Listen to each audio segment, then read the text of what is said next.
नमस्कार, मैं हूं अनिल कक्कड़ और सच कहूं मैं आपका स्वागत है। प्यारे दर्शकों, विश्व में सबसे पुरानी इलाज की पद्धति आयुर्वेदा रही, जिससे प्राकृतिक तरीकों से इंसान के इलाज के तरीके खोजे गए। उसी आयुर्वेदा पद्धति को शाह सतनाम जी स्पेशलिटी अस्पताल में बहुत बाखूबी तरीके से इलाज में प्रयोग किया जा रहा है और लाखों लोगों को अब तक उस इलाज में फ़ायदा मिल चुका है। उस बारे में बातचीत करने के लिए हमारे साथ आज मौजूद हैं डॉक्टर अजय गोपालानी जी। डॉक्टर साहब, सबसे पहले सच को मैं आपका स्वागत। नमस्कार जी, बहुत बहुत शुक्रिया आपका। डॉक्टर साहब, सबसे पहले मैं आपके बारे में ही जानना चाहूँगा। डेरा सच्चा सौदा के अस्पताल, खासतौर पर आयुर्वेदा, आपकी जर्नी कैसे स्टार्ट हुई इस इंस्टीट्यूशन में? जी, तो सबसे पहले तो मैं आपको बताना चाहूँगा, मैं डॉक्टर अजय गोपालानी, मैं बेसिकली वैसे महाराष्ट्र कोल्हापुर से हूँ और मैंने अपना जो ग्रेजुएशन है वो कोल्हापुर से ही किया है और मैंने पोस्ट ग्रेजुएशन अपना जो एमडी है आयुर्वेदा में वो कोट्टकल केरला से किया है। तो मैं केरला में ही था जब मेरी स्टडीज़ चल रही थी, तो तब यहाँ पे हॉस्पिटल बना था 2004 में, आयुर्वेदा का हॉस्पिटल और एलोपैथी और नेचुरोपैथी, 3 हॉस्पिटल एक ही छत के नीचे बने थे। तो तब यहाँ पे जो यहाँ के जिम्मेदार थे वो वहाँ पे केरला में आए थे, हमारे से मिले थे, मेरे गाइड से मिले थे। तो उन्होंने सुझाव दिया था कि भाई उनको कुछ डॉक्टर्स चाहिए थे यहाँ पे आयुर्वेदा के लिए, और क्योंकि यहाँ के गुरुजी का ख्याल था शुरू से ही कि यहाँ पे केरलीय पद्धति से ट्रीटमेंट हो, केरलीय पंचकर्म का इलाज हो और अच्छे लेवल पे आयुर्वेदिक सेटअप बने। तो उन्होंने वहाँ पे कोट्टकल में जैसे हमें अप्रोच किया था, तो फिर हमें मौका मिला, हम यहाँ पे आ गए। हमने देखा कि चलो, हम सोचा कि चलो एक बार चलते हैं, देखते हैं कैसा इंस्टीट्यूट है, क्योंकि कभी पहले सिरसा आए नहीं थे, कभी डेरे का नाम सुना नहीं था, ना कभी हमारे घर से कोई फॉलोअर थे या कोई ऐसा कुछ नहीं था। लेकिन चलो एक जॉब के हिसाब से हम पहले आए थे, तो यहाँ पे आए, लेकिन यहाँ का जो माहौल था वो इतना अच्छा लगा हमें कि यहाँ पे और बस यहीं के हो गए। तो बस यहाँ से हमारी शुरुआत हुई थी सिरसा की, और फिर उसके बाद गुरुजी ने समझो अपना ही बना लिया। आयुर्वेदा सबसे पुरानी पद्धति, लेकिन स्थितियाँ ऐसी बदली, इस पेशे को ओवरलैप करने के लिए दूसरी पद्धतियों को लाया गया। ज़रूरत भी मानी गई कि ज़रूरत भी है, टेक्नोलॉजी के थ्रू उसको बहुत अच्छे तरीके से प्रमोट किया गया, एलोपैथी या दूसरी जो भी पद्धतियाँ हैं। लेकिन अब वापस एक दौर वो देखा जा रहा है कि लोग जो हैं वो चाहते हैं कि उनका इलाज प्राकृतिक तरीके से हो। ये बदलाव दोबारा आ रहा है। जी बिल्कुल बिल्कुल। अब ख़ास तौर पे अगर आप देखोगे कि चलो ऐसा है कि हर कोई पैथी अपने हिसाब से बहुत अच्छी है, ऐसी कोई बात नहीं, साइंस कोई भी बुरी नहीं होती, उसका इस्तेमाल करना सही तरीके से, ये बात बहुत ज़रूरी है। कई बार कुछ चीज़ें देखो, हम बताएंगे कि ठीक है, आयुर्वेदा में भी कई बार हमारे पास लिमिटेशन आते हैं, तो वही बात है, एलोपैथी में भी कुछ लिमिटेशंस हैं, हर एक पैथी में है, ऐसा कोई नहीं है, कोई 100% कंप्लीट कोई नहीं हो सकता। हाँ, लेकिन कोशिश हमेशा ये होनी चाहिए कि अगर हम जो चीज़ कम से कम या प्राकृतिक तरीके से कर सकें, कम से कम दवाई से कर सकें और प्राकृतिक वे में कर सकें, उससे बढ़िया कोई चीज़ नहीं होएगी, क्योंकि वो हमारी बॉडी को इजीली एक्सेप्टेबल होएगी। जो आपकी खान पान की चीज़ें हैं, अगर वही आपका इलाज कर दें तो आपको अच्छा नहीं लगेगा। तो नेचुरल सी बात है, केमिकल्स आज आप देख रहे हो कितने सारे उसके नुकसान या साइड इफ़ेक्ट्स हो रहे हैं। आज पेस्टिसाइड हैं, फर्टिलाइजर्स हैं, कई सारी चीज़ें जो हमें आंखों में दिख रही हैं, या बहुत सारी मेडिसिन के साइड इफ़ेक्ट हैं। ऐसा नहीं कि आयुर्वेदा में नहीं है, आयुर्वेदा में भी है। अगर जहाँ पे आप केमिकल्स ऐसे यूज़ करोगे तो डेफिनेटली वहाँ पे भी दिक्कत आएगी। लेकिन जब आप हर्बल चीज़ें यूज़ करोगे और नेचुरल तरीके से यूज़ करोगे तो वो आपको कम से कम नुकसान पहुँचाएंगी, फ़ायदा ज़्यादा पहुँचाएंगी। तो ये चीज़ हज़ारों सालों से चलती आ रही थी। आयुर्वेद क्या है, प्रकृति की ही देन है, कहीं और किसी ने बनाई हुई चीज़ नहीं है। आदमी ने जब प्रकृति को देखा, प्रकृति में पेड़ पौधे हैं, जो बाकी के जानवर हैं, जंतु हैं, वो अपनी प्रॉब्लम्स को कैसे सॉल्व करते हैं। जब ऋषि मुनियों ने इसको देखा, समझा, सीखा और वो लोगों को अपनाना शुरू किया, तो आयुर्वेद वहीं से डेवलप हुआ है। तो ये नेचुरल चीज़ है, प्राकृतिक चीज़ है, जो एक उस कुदरत ने बना के रखी है सबके लिए। तो वो हमें बहुत ज़्यादा लाभदायक है, बहुत अच्छा असर करती है और हमें कोई नुकसान नहीं पहुंचाती। तो इसी से आयुर्वेद जन्मा है, हजारों साल पहले ऋषि मुनियों ने बनाया, तो आहिस्ता आहिस्ता वो ग्रंथों में आया, फिर उसको एक पूरा अच्छा साइंस का रूप दिया गया और आज भी वो कारगर है। वो नुस्खे, वो तरीके, वो पद्धतियाँ, वो औषधियाँ आज भी उतनी ही कारगर हैं। और कुछ एक बीच में टाइम आ गया था, इवन आप बोलोगे कि कोई बहुत दूर की बात नहीं है, अगर अंग्रेज यहाँ पे आए, समझो 200-300 साल पहले क्या था यहाँ पे? आयुर्वेद ही था, देसी ही दवाइयों का इलाज चल रहा था। लेकिन बीच में जैसे जैसे टेक्नोलॉजी या मॉडर्नाइजेशन होता गया, कुछ अलग अलग चीज़ें आ गई हैं। ठीक है, उसमें से कुछ बहुत अच्छी चीज़ें भी हैं जिनको हमने वाकई प्रेज करना चाहिए, लेकिन कुछ जो पुरानी पद्धतियाँ थी वो आज भी उतनी ही कारगर हैं। तो लोगों ने खुद ही एक्सपीरियंस किया है कि चलो जो हम फास्ट चीज़ करना चाहते हैं या जो हम झटपट से करना चाहते हैं, उससे अगर हमें दिक्कत आ रही है तो हम थोड़ा सा पुराने तरीके से जाएं और उसको बहुत अच्छे से अपनी ज़िंदगी में अपनाएं। नेचुरल तरीके, आयुर्वेद, देसी दवाइयाँ, इनके प्रति लोगों का विश्वास बढ़ा है। अब हर कोई चाहता है कि नहीं, मैं देसी दवाइयों से ठीक हो जाऊं। जी डॉक्टर साहब, जिस तरीके से आपने पंचकर्मा की पद्धति के बारे में बताया, खासतौर पर जो यहाँ आप लोगों को प्रोवाइड करवाते हैं, पंचकर्मा है क्या और किस किस बीमारी में काम आता है, उसके बारे में ज़रूर दर्शकों को बताइए। जी अनिल जी, आपने बहुत अच्छा क्वेश्चन पूछा। और वाकई, क्योंकि आजकल कई सारे लोग सुनते तो हैं कि भी पंचकर्मा का इलाज है, पंचकर्मा का इलाज है। जैसे मैंने भी आपसे बात करते कई बार बोल दिया, लेकिन लोगों को पता नहीं होता कि ये पंचकर्मा है क्या।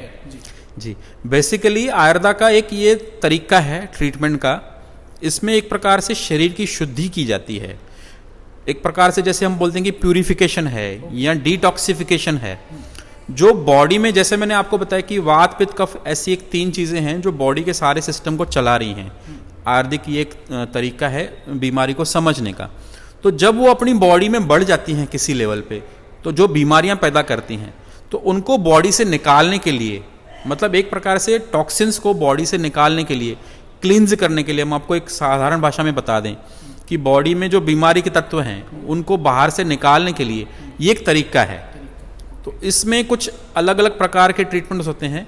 कहने के लिए ये पंचकर्म है क्योंकि इसमें मेन 5 प्रकार के प्रोसेस होते हैं, लेकिन इसमें लगभग और कई सारे ऐसे छोटे मोटे और प्रोसेस होते हैं जिनको हम उपक्रम कहते हैं, या आजकल बहुत अच्छे से डेवलप वो क्रम हो गए हैं। तो कम से कम 50-60 प्रकार के अलग अलग ट्रीटमेंट्स हैं तो जिनको हम पंचकर्म कहते हैं। तो इससे एक प्रकार से शरीर की शुद्धि होती है। कई बार कुछ दवाइयों के रास्ते, उल्टी के रास्ते शरीर की शुद्धि की जाती है, या दस्त वगैरह के रास्ते शरीर की शुद्धि की जाती है, या एनीमा के रास्ते, या कई बार जैसे नाक में कुछ दवाइयाँ डालना, उसके रास्ते शरीर की शुद्धिकरण किया जाता है, बॉडी को प्यूरिफाई किया जाता है, डिटॉक्सिफाई किया जाता है। तो उसको हम कहते हैं पंचकर्म, मतलब शरीर का एक प्रकार का शोधन का या शुद्धि का ये प्रक्रिया है। इसके अलावा और कई सारे ट्रीटमेंट हैं, अलग अलग प्रकार के मसाजेस होते हैं।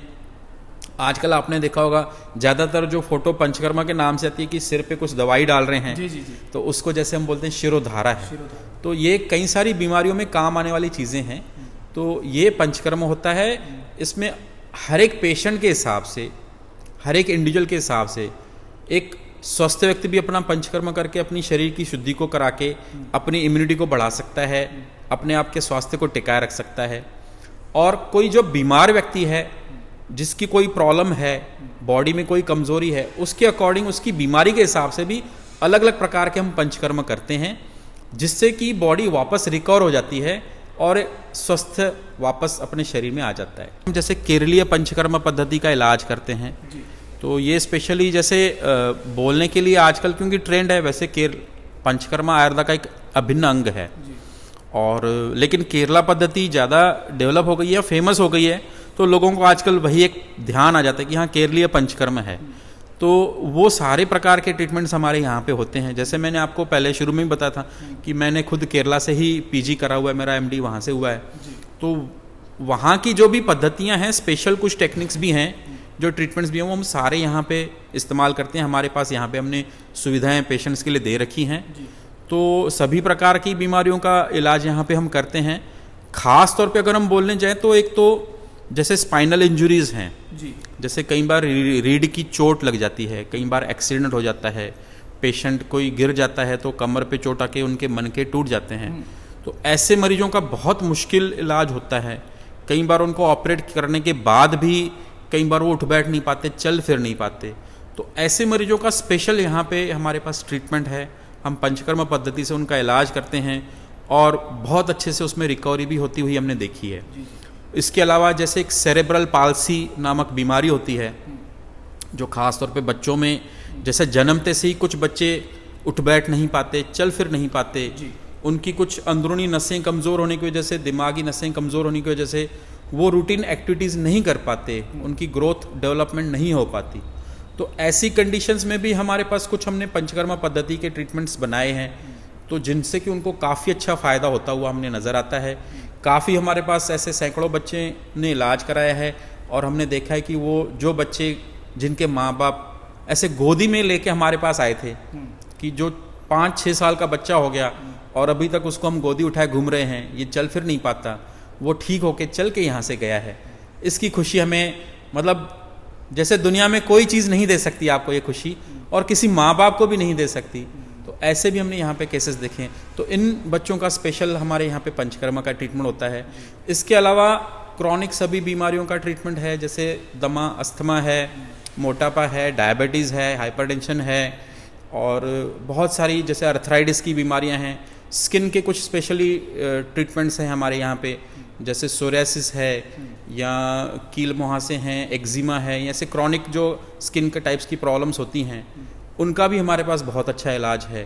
तो ऐसे कई बीमारियों का यहाँ पे ट्रीटमेंट होता है और कुछ विशेष, जैसे मैंने बताया, इन बीमारियों का इलाज होता है।